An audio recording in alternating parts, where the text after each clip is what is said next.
at Tip Tuesdays because, we're providing tips, we're providing value. So, for anyone who does not know, I am Alfyn. I'm your local realtor here in Reno and Sparks. And today we have a really cool topic, and I'm excited to kind of dive in and talk about it. But for anyone who doesn't know, Jeremiah, go ahead and introduce yourself. Yeah, my name's Jeremiah Eck. I'm a loan officer with Guild Mortgage in the Reno, Sparks, Northern Nevada area. Yay! Okay, so for anyone watching now or later, have you ever lost a house and thought, how did that other offer beat mine? Right? So I feel like that's always the question. Like, what was their offer? How did they beat me? And that's kind of like the things that we want to kind of talk about and how can we present the offer a bit stronger, you know? So Mhm. this Absolutely. is something that buyers, I feel like, do not hear enough of. And it's not just the price that wins. So if you're watching now or later, go ahead and drop like an emoji, like the house emoji, if you've ever lost a home due to another offer. We'd Yes. like to talk about it, see what happened. Maybe we can talk it through. Um, because most buyers think price wins, period, but it's not the case here in Reno and Sparks.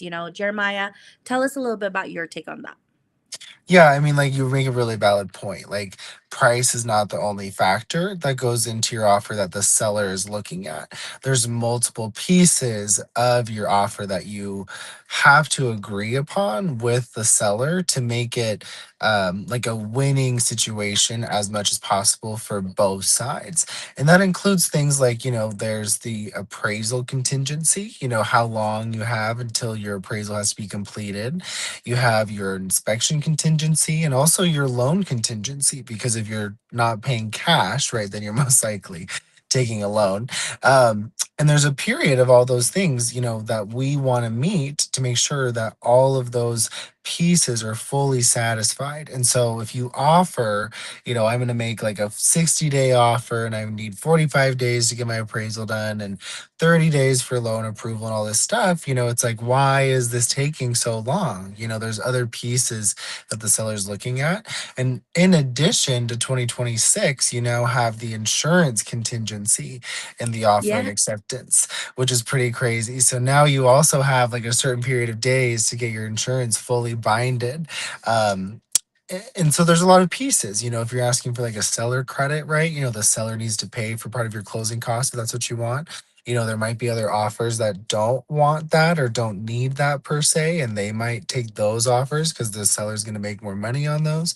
So there's lots of pieces that go into it, in addition to your lender, right? Like you were saying, Alpha. So like sometimes people will come in and be like, I know so and so from US Bank because I've been with US Bank for a long time and blah blah blah, but like, is that the best solution? Because if you go in with an offer from a lender that's, from Arkansas, but you're trying to buy in Reno, and the seller knows that it might be difficult to communicate with those types of people in a transaction, they might be more inclined to take a locally based lender's pre-approval letter and that offer instead. So those are the pieces that I think are important when you're looking at being competitive, especially right now with more multiple offers being seen, at least for the people I'm working with.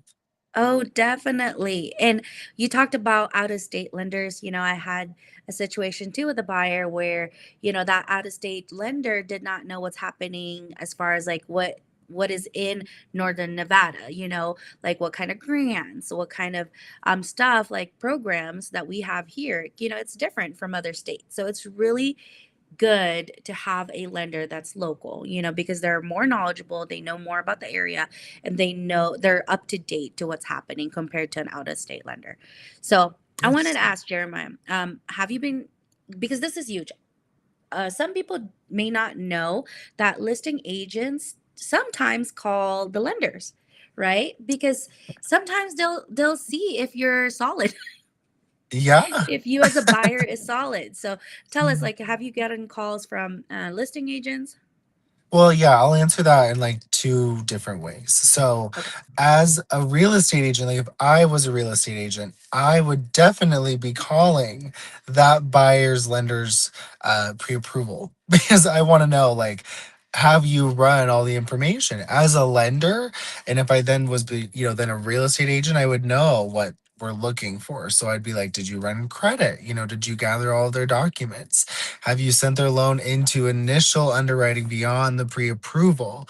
And if so, when? And if you don't have it, when are you going to have it back? I would ask those kinds of questions, because if I'm representing a seller and I'm putting their home on the line essentially, and their finances on the line for this person's offer, then we got to make sure that is 100%, right? So that's like one piece of it for sure that I would always focus on as a listing agent if I was in that position.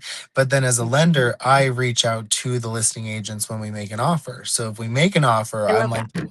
hey, like, just so you know, like, Alfyn and I have a client. We submitted an offer for them on, 14727, whatever, Main Street. And I just wanted you to know, like, and have some assurance that they're fully underwritten approved. We've gone through the process. We've looked at credit. We've gathered their documents. I've met with them for their total pre-approval strategy meeting to go over their budget, their payments, their closing costs, their loan programs, their interest rates. And this is the strategy we've come up with to make sure that this is amicable for them and hopefully for you too. Blah, blah, blah. Do you have any questions? And so that gives more confidence to the listing agent. Hmm. And an out of state lender typically doesn't do those kinds of things just because they're not locally in the market. 100%.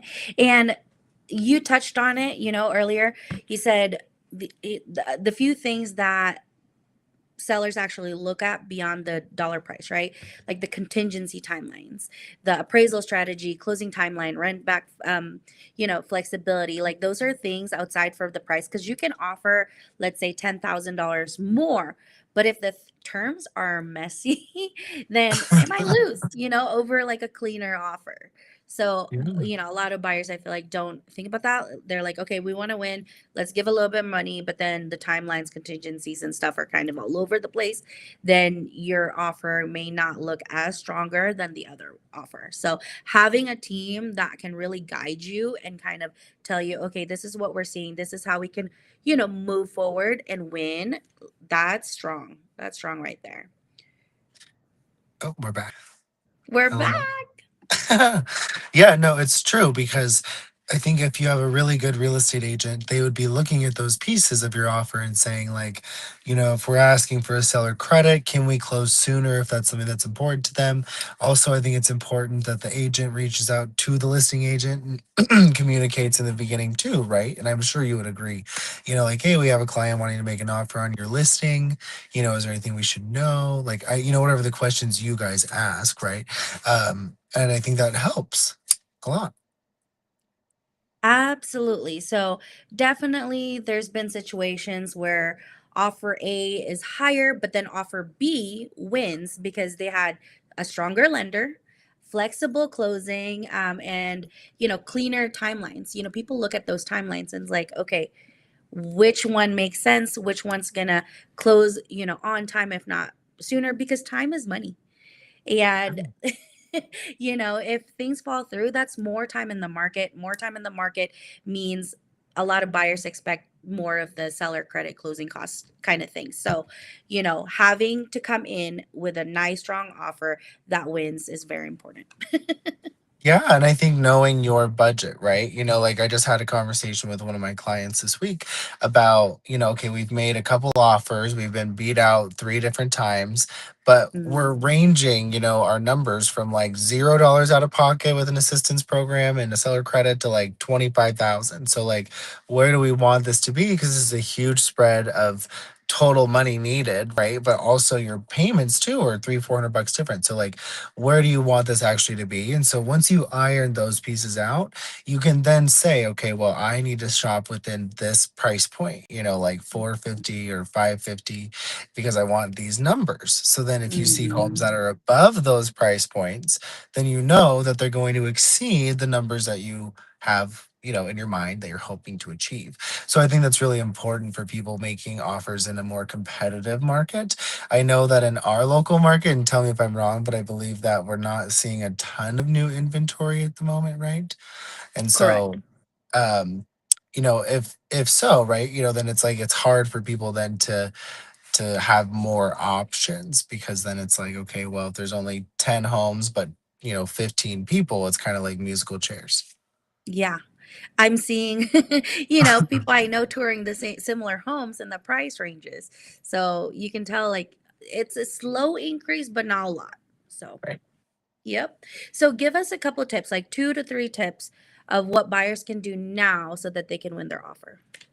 Yeah, what I would say is to have your full pre-approval done, right? Like meet with a lender, hopefully myself, and Alfyn as your real estate agent, and meet with us and get prepared, right? Like be totally open to like running your.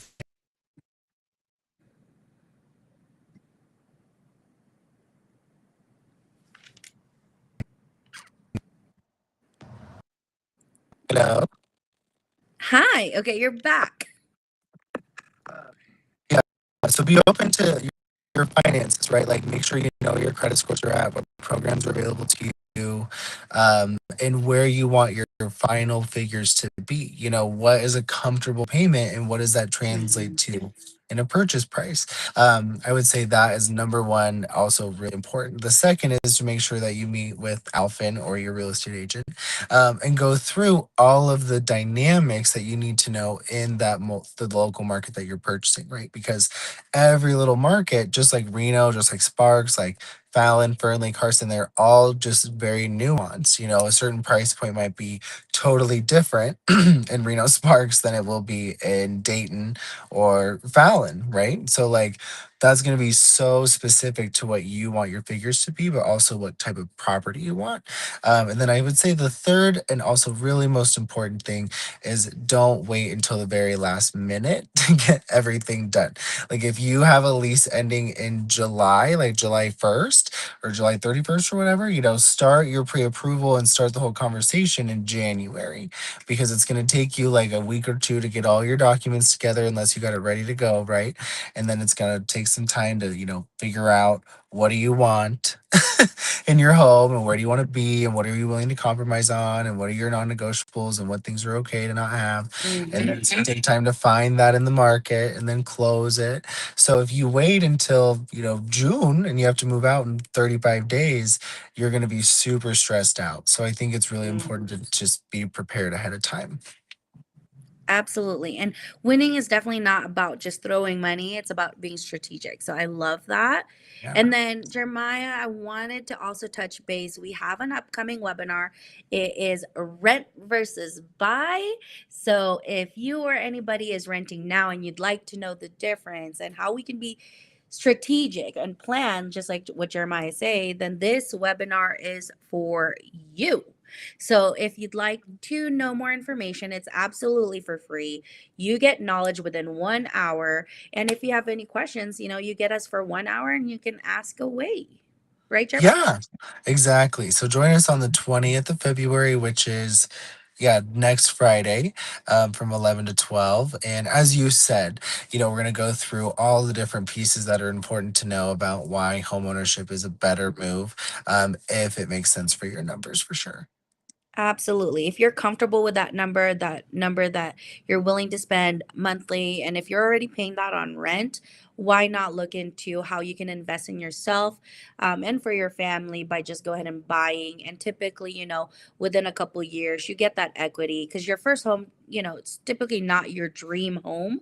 But if you want to get there, you got to start somewhere. So let's start now. Let's start strategizing and let's get you into the home that you want.